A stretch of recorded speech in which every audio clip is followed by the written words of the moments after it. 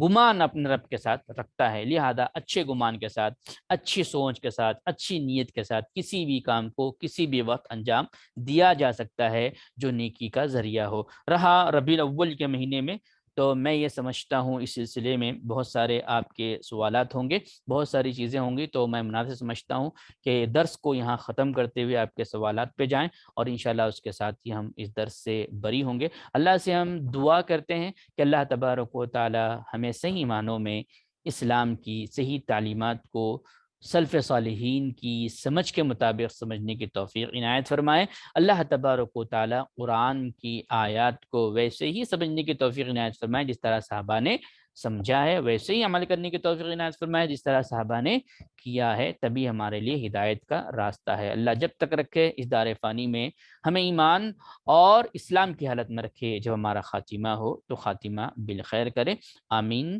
ثم آمین۔ وآخر دعوانا الحمد للہ رب العالمین، والسلام علیکم ورحمۃ اللہ وبرکاتہ۔